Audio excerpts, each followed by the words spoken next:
बहुत important topic है बेटा ये, प्रोडक्ट्स ऑफ इलेक्ट्रोलिसिस।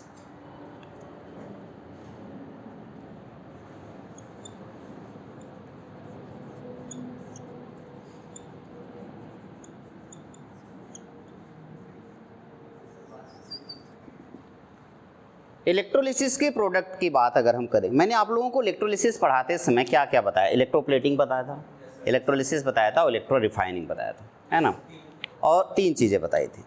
और इसमें मैंने डिस्कशन बेसिकली क्या किया था कि एनोड के ऊपर ऑक्सीडेशन और कैथोड के ऊपर रिडक्शन होगा, यही बेसिकली एक बात थी।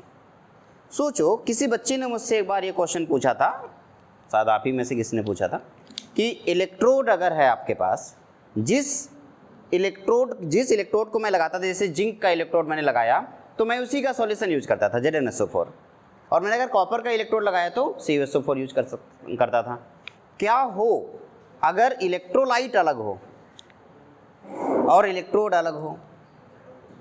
इस केस में कॉम्पिटिशन क्रिएट हो जाता है और इससे अलग अलग कंडीशन से अलग अलग प्रोडक्ट बनता है, और इसी वजह से हमें एक अलग से टॉपिक पढ़ना होता है, प्रोडक्ट्स ऑफ इलेक्ट्रोलिसिस। इलेक्ट्रोलिसिस के दौरान हो रहा बनने वाला जो प्रोडक्ट है ये कई बातों पे डिपेंड करता है। इसमें सबसे पहला होता है नेचर ऑफ इलेक्ट्रोलाइट। जिस इलेक्ट्रोलाइट को आप जिसका इलेक्ट्रोलिसिस करा रहे हो, उस इलेक्ट्रोलाइट का नेचर कैसा है, क्या वो स्ट्रॉन्ग इलेक्ट्रोलाइट है या वो वीक इलेक्ट्रोलाइट है। सबसे पहला बात तो ये। दूसरी बात, जिस इलेक्ट्रोड की आप बात करें, जो इलेक्ट्रोड आपने उसमें लगाया है, क्या वो इलेक्ट्रोड एक्टिव है या इनर्ट है। एक्टिव इलेक्ट्रोड अगर है तो वो रिएक्शन में पार्टिसिपेट करेगा, जैसे कि जिंक और कॉपर। लेकिन अगर वो इनर्ट इलेक्ट्रोड है तो रिएक्शन में पार्टिसिपेट नहीं करेगा, जैसे कि जैसे कि निकल, क्या बोल रहा हूँ, जैसे कि प्लेटिनम, गोल्ड और ग्रेफाइट का रॉड। तो प्लेटिनम कभी भी पार्टिसिपेट नहीं करता, गोल्ड कभी भी पार्टिसिपेट नहीं करता, और ग्रेफाइट का रॉड कभी भी पार्टिसिपेट नहीं करता। तो ये इलेक्ट्रोड कौन से इलेक्ट्रोड हुए? Inert electrode. और जो पार्टिसिपेट करते हैं वो कैसे हो गए? रिएक्टिव या एक्टिव इलेक्ट्रोड हो गए। तो पहला मैंने बोला नेचर ऑफ इलेक्ट्रोलाइट, दूसरा बोला टाइप ऑफ इलेक्ट्रोड, इलेक्ट्रोड का टाइप क्या होगा। तीसरी बात, जो भी आपने इलेक्ट्रोड यूज किया है, उस इलेक्ट्रोड में इलेक्ट्रोलाइट यूज किया, तो इलेक्ट्रोलाइट में क्या एक ही टाइप के आयन है या अलग अलग टाइप के आयन है?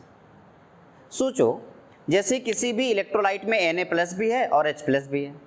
अब दोनों पॉजिटिव किसकी तरफ भागेंगे? ये कैटायन है, किसकी तरफ भागेंगे? कैथोड की तरफ।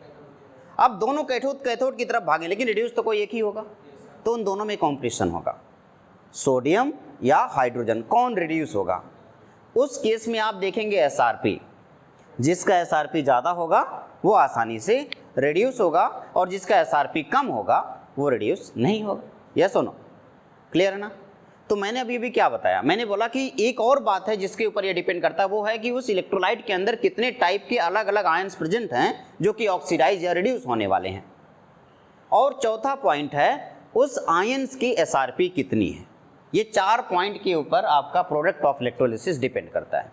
लिखेंगे product of electrolysis depends on, product of electrolysis depends on, it depends on first, पहला पॉइंट जिस पर ये डिपेंड कर रहा है क्या है बेटा? वो nature of electrolyte, nature of electrolyte, electrolyte का नेचर। अब आप सोच रहे हो इलेक्ट्रोलाइट का नेचर का मतलब क्या है, स्ट्रॉन्ग इलेक्ट्रोलाइट या वीक इलेक्ट्रोलाइट। ये नेचर ऑफ इलेक्ट्रोलाइट हो गया। तो इसमें 2 इलेक्ट्रोलाइट बन सकते हैं, एक स्ट्रॉन्ग इलेक्ट्रोलाइट है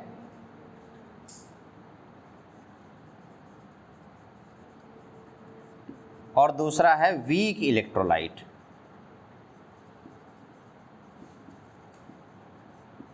strong electrolyte and weak electrolyte, ये पहला हो गया नेचर ऑफ इलेक्ट्रोलाइट। दूसरा, इलेक्ट्रोलाइट का नेचर तो समझ में आ गया आपको ना, कि नेचर ऑफ इलेक्ट्रोलाइट स्ट्रॉन्ग हो सकता है और वीक हो सकता है, ये तो पहला डिपेंड। दूसरा, type of electrode, type of electrode. मैंने कितने टाइप के इलेक्ट्रोड बताए बेटा? 2 टाइप। कौन कौन सा? इनर्ट इलेक्ट्रोड और एक्टिव इलेक्ट्रोड। इनर्ट इलेक्ट्रोड में मैंने आपको बताया प्लेटिनम, गोल्ड और ग्रेफाइट रॉड। प्लेटिनम हो गया, गोल्ड हो गया, ग्रेफाइट, ये कैसे हैं? इनर्ट इलेक्ट्रोड हैं। और एक्टिव इलेक्ट्रोड में बाकी हो गया जिंक हो गया, कॉपर हो गया, ये सब कैसे हैं? एक्टिव इलेक्ट्रोड होंगे। तीसरा, थर्ड पॉइंट क्या लिखा बेटा? नंबर ऑफ डिफरेंट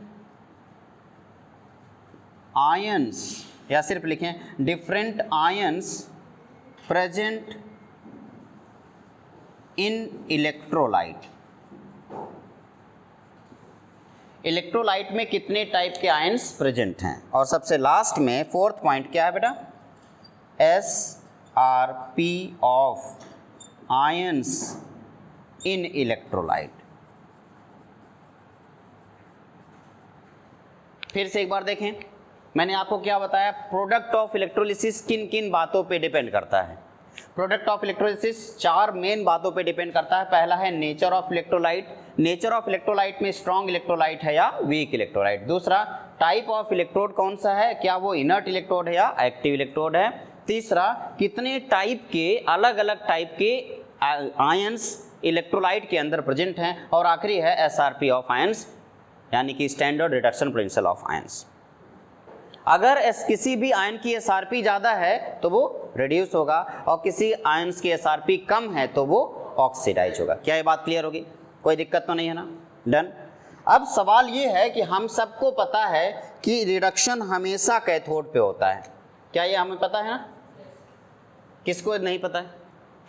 सबको पता है। रिडक्शन कहाँ होता है? कैथोड पे, ये बात हमें पता है। रिडक्शन एट कैथोड, ये बात हम सबको पता है। लेकिन एक और बात है जो इसी टाइम पे जान लेना चाहिए कि अगर कैथोड पे रिडक्शन हो रहा है तो रिडक्शन देखने के लिए हमें ये पता करना पड़ेगा कि अगर मान लीजिए ढेर सारे आयंस आपके पास हैं, कई टाइप के कैटायंस उस सॉल्यूशन के अंदर, उस इलेक्ट्रोलाइट के अंदर प्रेजेंट हैं, तो कौन सा कैटायन है जो ऑक्सीडाइज होगा और कौन सा कैटायन है जो रिड्यूस होगा।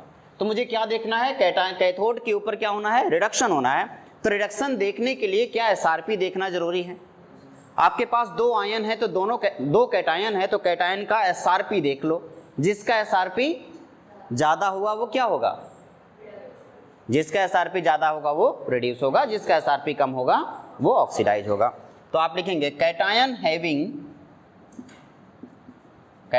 Having higher value of SRP get reduce easily।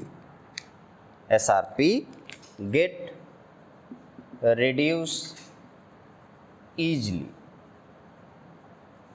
बहुत ही आसानी से रिड्यूस हो जाएगा। वो कैटायन जिसका SRP कम होगा वो क्या होगा बेटा? सॉरी, कैसा SRP ज़्यादा होगा वो क्या हो जाएगा? आसानी से रिड्यूस हो जाएगा। अब जरा सुनो, ध्यान से सुनो।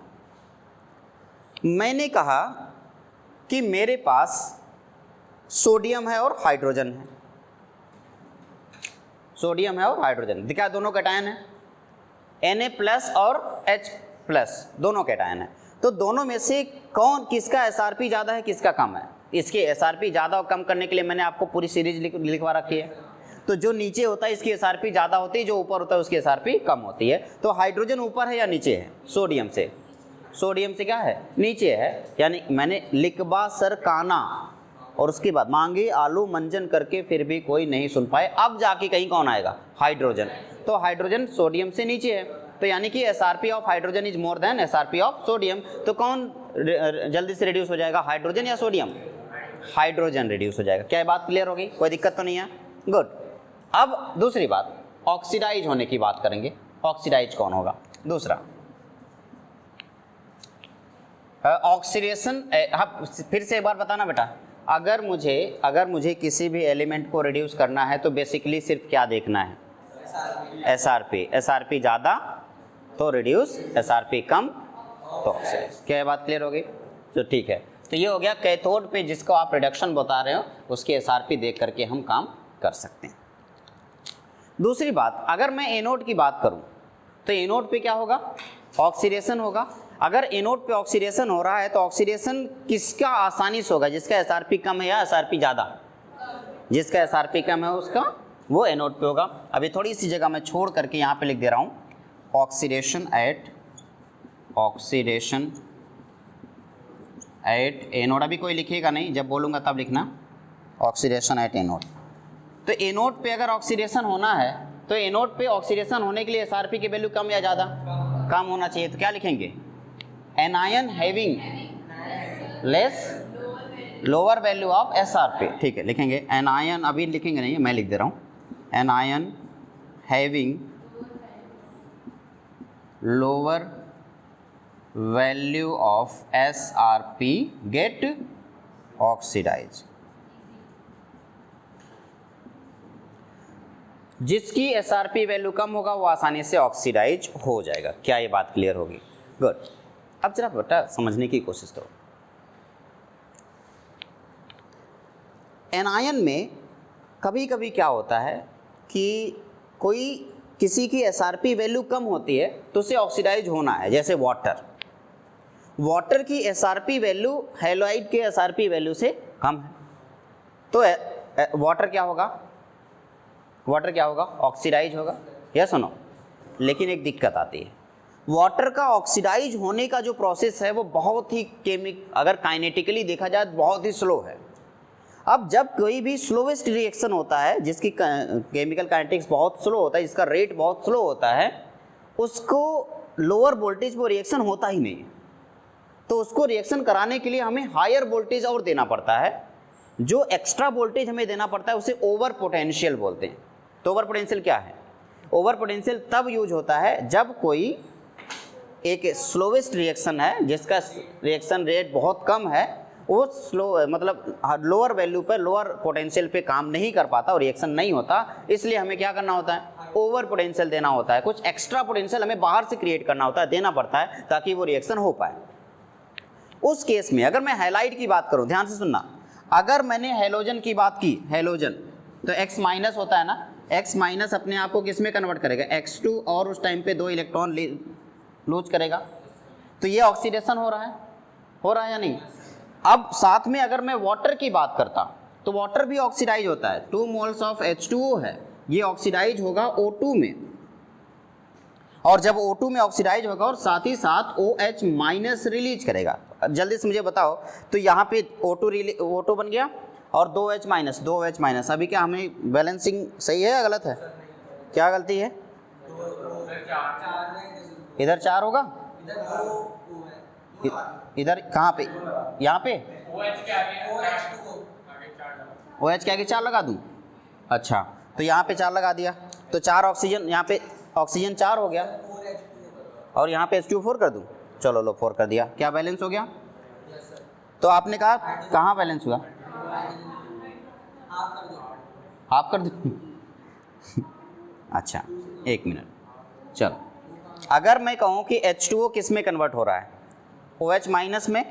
H2O OH माइनस में कन्वर्ट हो रहा है, मैं यहाँ पे 2OH माइनस कन्वर्ट कर दे रहा हूँ। तो 2 H2O हो गया, ये OH माइनस। कितना ऑक्सीजन इधर गया? 2। इधर कितना ऑक्सीजन है? 1, है ना?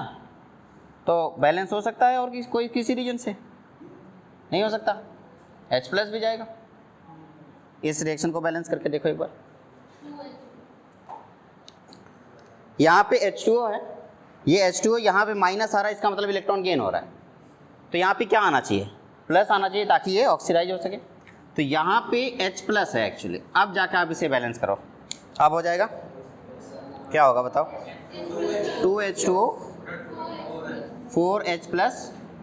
अब जरा देखो 4H प्लस है और साथ ही साथ 4 इलेक्ट्रॉन रिलीज भी तो हो रहा होगा। यहाँ पे जरा देखना, H2O किस में ऑक्सीडाइज हो रहा है अपने आप को? O2 में। ऑक्सीजन का ऑक्सीडेशन स्टेट कितना है? -2। यहाँ पे ऑक्सीजन का ऑक्सीडेशन स्टेट कितना है? 0। तो क्या ये ऑक्सीडाइज हो रहा है? अब यहाँ पे भी ऑक्सीडेशन हो रहा है और यहाँ पे भी ऑक्सीडेशन हो रहा है। हालांकि अगर आप देखेंगे जब इस केस में, तो ये वाला जो ऑक्सीडेशन है ना, ये बहुत ही स्लो होता है, बहुत ही स्लो, काइनेटिकली वेरी स्लो। और अगर ये बहुत स्लो है तो क्या ओवर पोटेंशियल की जरूरत पड़ेगी? हाँ, ओवर पोटेंशियल की जरूरत पड़ेगी, कुछ एक्स्ट्रा पोटेंशियल देना पड़ेगा।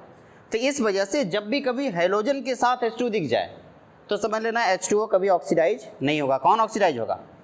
इस केस में ये रिएक्शन अकर करेगा। क्यों? क्योंकि इस रिएक्शन के लिए पोटेंशियल एक्स्ट्रा चाहिए होगा, इसलिए रिएक्शन हमेशा ये होगा। जैसे NaCl अगर है तो हमेशा Cl क्या होगा? ऑक्सीडाइज होगा। NaBr है तो कौन ऑक्सीडाइज होगा? Br ऑक्सीडाइज होगा। NaI है तो कौन ऑक्सीडाइज होगा? I oxidise. क्या ये बात क्लियर हो गया? कोई दिक्कत नहीं है। लेकिन सोचो अगर मैं कहूँ SO4 है -2, SO4 -2 है, NO3 है, NO3 माइनस, CO3 -2 है, इस केस में क्या होगा? ये जो आयन है ना, अगर ये आयन प्रेजेंट है उस केस में हमेशा वाटर ऑक्सीडाइज होगा, और अगर हैलोजन प्रेजेंट है तो उस केस में हमेशा हैलोजन ऑक्सीडाइज होगा। यहाँ पे एक नोट पॉइंट करके लिखेंगे आप लोग, पहले आप इसे नोट कीजिए, उसके बाद लिखवा देता हूँ। देखो बेटा, जब भी रिडक्शन की बात करोगे, सुनो, जब भी कभी रिडक्शन की बात करोगे तो तुम सबसे पहले एक और चीज़, छोटी सी तरीका बता रहा हूँ। सबसे पहले ये देख लेना कि जो भी आयन रिड्यूस होने वाला है, क्या वो जो मेटल है वो मेटल ट्रांजिशन एलिमेंट है या रिप्रेजेंटेटिव एलिमेंट? ट्रांजिशन एलिमेंट का मतलब निकल, कोबाल्ट, कॉपर, जिंक, ये सब ट्रांजिशन एलिमेंट है। तो जब भी कभी ट्रांजिशन एलिमेंट होंगे तो वो आराम से रिड्यूस हो जाएगा। लेकिन अगर कहीं रिप्रेजेंटेटिव एलिमेंट है तो उस केस में हमेशा हाइड्रोजन रिड्यूस होगा। यहाँ पे एक नोट पॉइंट करके हमेशा ध्यान देंगे। If metal ion is transition element,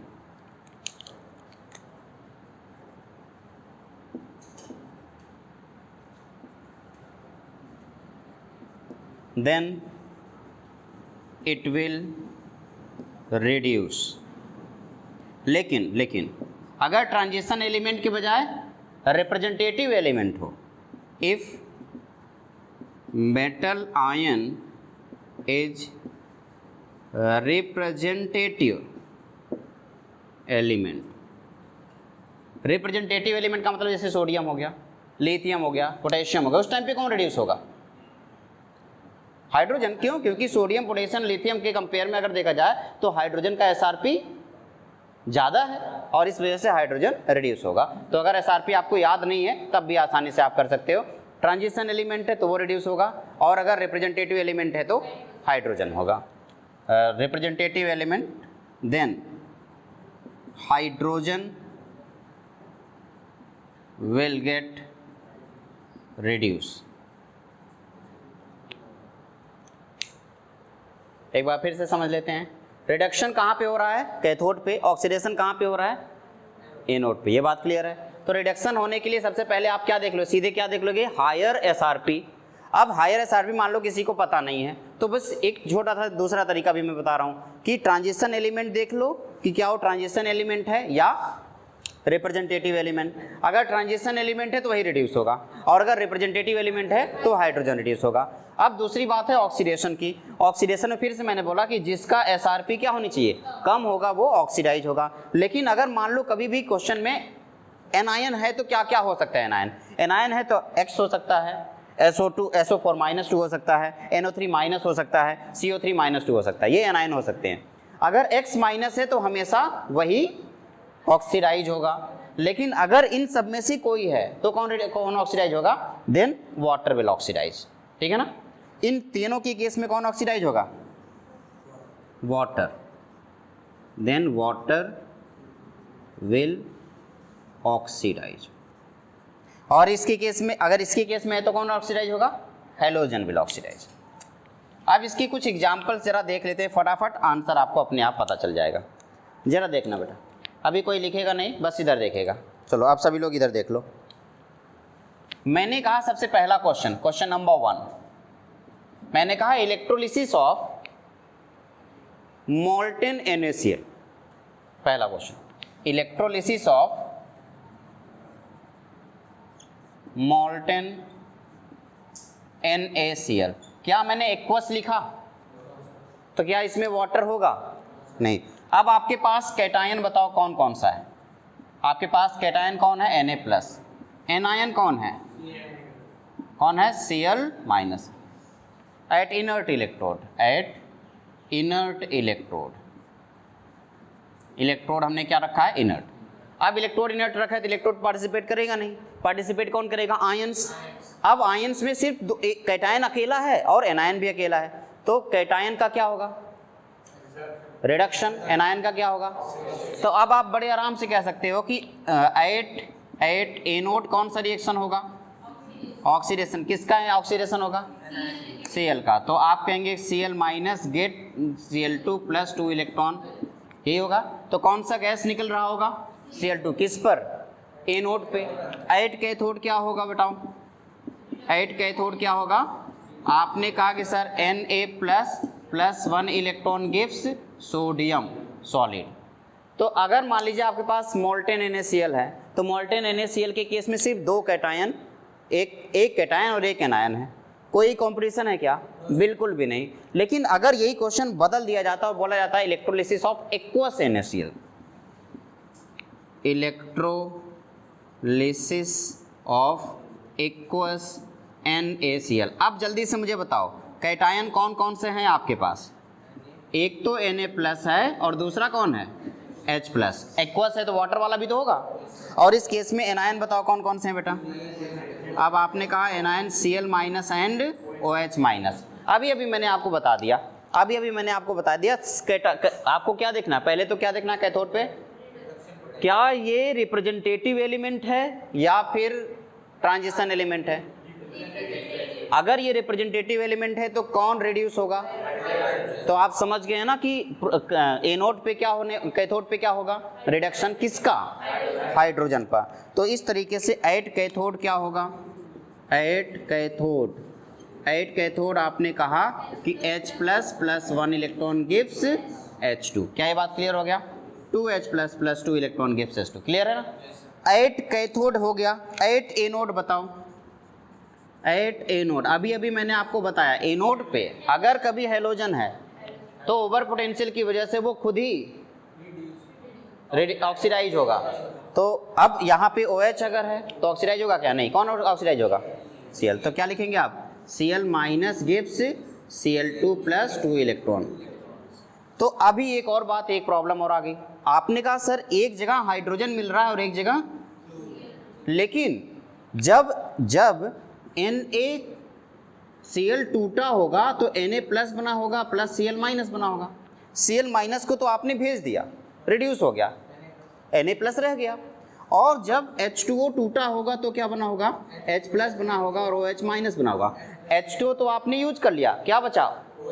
तो क्या इसका वाला Na और उसका वाला OH आपस में मिल जाएंगे और दोनों मिलके नया प्रोडक्ट क्या बनाएंगे? NaOH। तो अब जल्दी से मुझे बताओ, ध्यान से देख के मुझे बताओ, जब मैंने आपसे कहा कि जब मैंने मोल्टेन NaCl को इलेक्ट्रोलिसिस कराया तो मेरे पास सिर्फ दो प्रोडक्ट थे। कौन कौन से? एक हमारा क्लोरीन गैस था और दूसरा हमारा क्या था? सोडियम था। सोडियम कहाँ डिपॉजिट हो रहा था? कैथोड पे। क्लोरीन कहाँ लिबरेट हो रहा था? एनोड पे। क्या और कोई प्रोडक्ट था? नहीं। लेकिन जैसे मैंने इलेक्ट्रोलिसिस किसका कराया? एक्वस NaCl का, उस टाइम पे हमारे पास तीन प्रोडक्ट मिले। कौन कौन से? एक तो हाइड्रोजन गैस, दूसरा क्लोरीन गैस और तीसरा NaOH। हाइड्रोजन गैस कहाँ लिबरेट होगा? कैथोड पर। क्लोरीन कहाँ पे जाएगा? एनोड पे। और NaOH कहाँ रहेगा? सॉल्यूशन के अंदर, इलेक्ट्रोलिसिस इलेक्ट्रोलाइट के अंदर NaOH आपको मिल गया। क्या ये बात क्लियर हुई? 2-3 क्वेश्चन और करेंगे, पहले इसको नोट करो।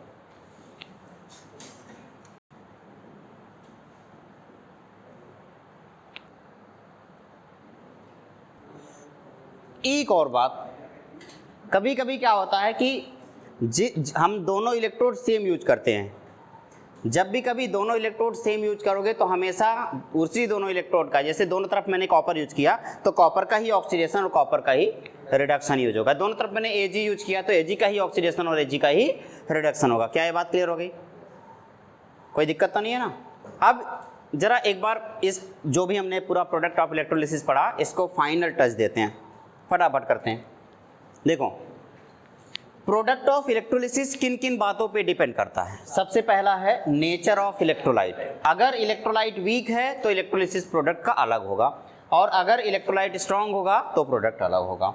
टाइप ऑफ इलेक्ट्रोड, अगर हमने इनर्ट इलेक्ट्रोड यूज किया है जैसे कि प्लेटिनम, गोल्ड या ग्रेफाइट, तो प्रोडक्ट अलग हो सकता है, और अगर एक्टिव इलेक्ट्रोड यूज किया है तो प्रोडक्ट अलग हो सकता है। क्यों? क्योंकि इनर्ट पार्टिसिपेट नहीं करता, जबकि एक्टिव इलेक्ट्रोड पार्टिसिपेट करेगा, रिएक्शन में ये पार्टिसिपेट करेगा। तीसरा, अगर उसके पास इलेक्ट्रोलाइट के अंदर अलग अलग टाइप के आयंस प्रेजेंट हैं तो उसकी वजह से भी प्रोडक्ट बदल सकता है। और सबसे आखिरी वाला एसआरपी ऑफ आयन, जो इलेक्ट्रोड है उसका एसआरपी डिसाइड करेगा कि कौन सा प्रोडक्ट कब बनने वाला है। इसके बेस पे मैंने इधर देखा रिडक्शन वाला। मैंने कहा कि रिडक्शन कहाँ पे होता है, कैथोड पे, सबको पता है, लेकिन कैसे होगा इसको पता करने के लिए हमने क्या देखा था, एसआरपी। अगर एसआरपी की वैल्यू ज़्यादा है तो आसानी से रिड्यूस हो जाएगा, और अगर एसआरपी की वैल्यू कम है तो आसानी से रिड्यूस नहीं होगा। फिर भी कुछ लोगों को हमने इलेक्ट्रोकेमिकल सीरीज पढ़ाया था, कुछ लोगों को नहीं याद है, तो उसके लिए भी आसान तरीका क्या, अगर कहीं भी ट्रांजिशन एलिमेंट दिखे तो समझ लेना वही रिड्यूस होगा, लेकिन अगर कहीं ट्रांजिशन एलिमेंट के बजाय रिप्रेजेंटेटिव एलिमेंट दिखे तो समझ लेना कि इस बार कौन रिड्यूस होने वाला है, हाइड्रोजन रिड्यूस होगा। नेक्स्ट है ऑक्सीडेशन का। सबको पता है ए नोट पे ऑक्सीडेशन है, तो अगर रिडक्शन पे हायर वैल्यू देखा था तो ऑक्सीडेशन के लिए लोअर वैल्यू देखना है। तो आप क्या देखोगे कि किसका एसआरपी लोअर है, जिसका एसआरपी लोअर होगा उसका ऑक्सीडेशन हो जाएगा। अब अगर ऑक्सीडेशन है तो होना है तो एनायन होना पड़ेगा। एनायन देखो कितने तरीके से हो सकते हैं, या तो एनायन हेलोजन होगा यानी कि फ्लोरीन, क्लोरीन, ब्रोमीन, आयोडीन, या तो हेलोजन होगा, या तो एनायन SO4- होगा, या तो एनायन NO3- होगा, या तो CO3- होगा। इसके अलावा कोई एनायन ज़्यादातर पॉसिबल नहीं होते हैं, तो यही एनायंस होते हैं जो सॉल्ट बनाते हैं, ठीक है। अब इस एनायन में आपको हेलोजन दिख जाए तो तुरंत उसको क्या करोगे, ऑक्सीडाइज करा दोगे। क्या दिखे, हेलोजन दिखे, जैसे NaCl दिखा तो NaCl ऑक्सीडाइज होगा, NaBr दिखा तो Br ऑक्सीडाइज होगा, Na दिखा तो I ऑक्सीडाइज होगा। क्लियर है ना। लेकिन अगर इन सब में से कोई दिखे, तो इन सब में से कोई दिखे तब कौन ऑक्सीडाइज होगा, वाटर ऑक्सीडाइज। वाटर जब ऑक्सीडाइज होगा तो कौन सा गैस निकलेगा, ऑक्सीजन गैस निकलेगा। क्या ये बात क्लियर हो गई। इस चीज को हमने एग्जाम्पल के फॉर्म में क्या देखा, मैंने कहा मान लीजिए आपके पास मोल्टेन NaCl है, तो मोल्टेन NaCl का मतलब इसमें वाटर के मॉलिक्यूल बिल्कुल भी प्रेजेंट नहीं है। अब वाटर के मॉलिक्यूल अगर नहीं प्रेजेंट है तो हमारे पास सिर्फ दो, एक कैटायन और एक एनायन बचा।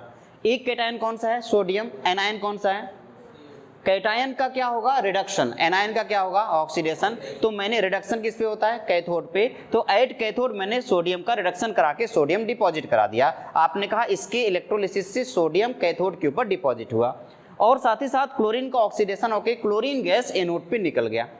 लेकिन मैंने आपसे कहा कि अगर इसी में एक्वस ले लिया जाता तो एक्वस के केस में क्या होता, वाटर हो जाता, वाटर भी साथ में होता। अब वाटर की वजह से H+ आया है ना, और OH- आया, और NaCl की वजह से Na+ और Cl-। अब दो कैटायन और दो एनायन, दोनों में कॉम्पिटिशन होगा, जो कॉम्पिटिशन में जीतेगा वही इलेक्ट्रोड के ऊपर जाएगा।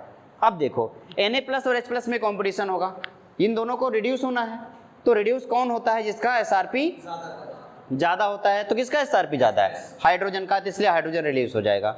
अगर मैंने आपको बताया था, अगर आपको ये याद नहीं है किसका एसआरपी ज़्यादा है किसका एसआरपी कम, तो आप सिंपली क्या देख लोगे, क्या वो रिप्रेजेंटेटिव एलिमेंट है या ट्रांजिशन। सोडियम क्या है, रिप्रेजेंटेटिव एलिमेंट। अब रिप्रेजेंटेटिव एलिमेंट है तो वो कभी भी ऑक्सीडाइज, ये क्या होगा, ये कभी भी रिड्यूस नहीं होगा, तो कौन रिड्यूस होगा, हाइड्रोजन। क्लियर है। अब दूसरा एनायन, एनायन की ऑक्सीडाइज होने के लिए मैंने क्या बोला था, अगर हेलोजन दिख जाए तो सीधे क्या क्या बोलोगे कि हेलोजन ही क्या होगा, ऑक्सीडाइज होगा। यहाँ पे हेलोजन दिख रहा है तुरंत ऑक्सीडाइज हो जाएगा। क्लियर है ना, कोई दिक्कत नहीं है, गुड। लेकिन अगर मैं आपसे कहता कि यहाँ पे अगर क्लोरीन ऑक्सीडाइज हो गया तो Cl तो निकल गया, OH- बच गया, हाइड्रोजन रिड्यूस हो गया तो H तो निकल गया, क्या बच गया, Na+। तो Na+ और OH- मिलकर के क्या बनाएंगे, NaOH बनाएंगे। तो तीन प्रोडक्ट इसमें बने।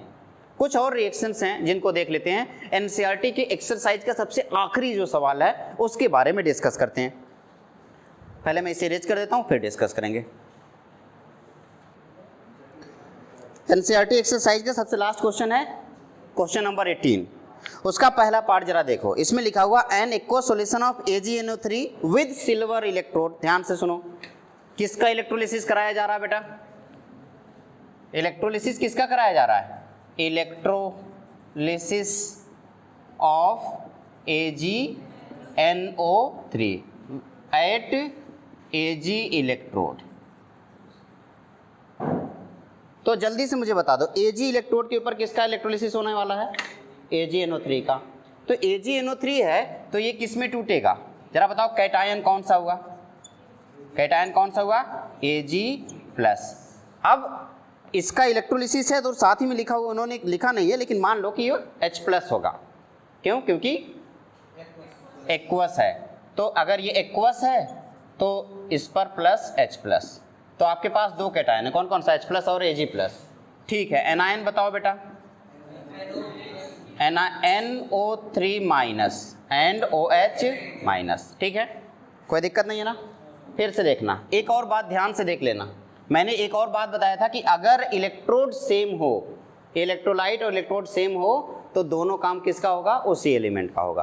तो ये बात तो पता चल गया। इधर देख लेते हैं, ऊपर देख लो जरा। एट ए नोड क्या ये रिप्रेजेंटेटिव एलिमेंट है या ट्रांजिशन एलिमेंट है? Ag transition element, D block का एलिमेंट है ना। अगर ये ट्रांजिशन एलिमेंट है तो क्या होगा? वही रिड्यूस होगा। क्लियर है ना? तो जल्दी से मुझे बता दो, एट कैथोड कौन आएगा? Ag++1 electron gives Ag। Clear हो गया? अब हमारे पास दूसरा है एनायन। आपके पास दो एनायन है, NO3- और OH-। लेकिन इलेक्ट्रोड भी किसका है? Ag का। इस वजह से इस बार फिर से एट ए नोड ऑक्सीडेशन भी किसका होने वाला है? Ag का। तो Ag गिव्स Ag++1 इलेक्ट्रॉन। मैंने अभी बताया, तीसरी बात बताया था ना, अगर इलेक्ट्रोड और इलेक्ट्रोलाइट दोनों सेम मेटल का होगा तो ऑक्सीडेशन और रिडक्शन दोनों उसी मेटल का होगा। तो उस केस में कोई कंपटीशन नहीं होने वाला इनमें। क्यों? क्योंकि Ag अपना काम करेगा, इसमें कोई कंपटीशन नहीं होगी। लेकिन जरा उसी क्वेश्चन में अगला क्वेश्चन उन्होंने लिखा है, यही AgNO3 विद प्लेटिनम इलेक्ट्रोड। ध्यान से देखना। अच्छा एक मिनट, इसका प्रोडक्ट पता चल गया कौन सा हुआ? कैथोड पे क्या हुआ? Ag, और एनोड पे क्या हुआ? Ag+। क्लियर हुआ? ओके। लेकिन अगर यही at electrolysis of aqueous AgNO3 at platinum electrode. अब बताओ बेटा, प्लेटिनम क्या इनर्ट इलेक्ट्रोड है? यस और नो? और अगर प्लेटिनम इनर्ट इलेक्ट्रोड है तो इसका मतलब कि इस बार कंपटीशन होने वाला है। तो बताओ कैटायन कौन कौन से हैं? Ag+ और H+, है ना। तो Ag+ और H+ में कौन ऑक्सीडाइज होगा? ऑक्सीडाइज होना है, रिड्यूस होना है। तो कौन रिड्यूस होगा? एनायन बताओ कौन कौन से हैं? NO3- और इस केस में मैंने बताया था कि कौन होगा? वाटर। तो एट कैथोड कौन सा रिएक्शन होगा? Ag++1 electron gives Ag। और एट एनोड क्या होगा बेटा? H2O ना, 2H2O गिव्स O2+4H+। क्या यही होगा? +4 इलेक्ट्रॉन। बैलेंस करने के लिए तो आप कर लोगे और वाला रिएक्शन भी लिख दोगे। अब बताओ हमारे पास तो कौन कौन सा प्रोडक्ट हुआ इस बार? एक तो Ag हुआ और दूसरा O2। पिछली बार कौन कौन सा प्रोडक्ट था? एक तो Ag था और दूसरा Ag+ था। क्लियर है ना? चलो तीसरा क्वेश्चन इन्हीं में दिया है इन्होंने, H2SO4 प्लेटिनम इलेक्ट्रोड पे dilute H2SO4 at platinum electrode. तो बताओ कैटायन बताओ बेटा कौन सा है? H+। क्या कोई और है? नहीं। लेकिन एनायन बताओ कौन सा है? SO4-2 and OH-।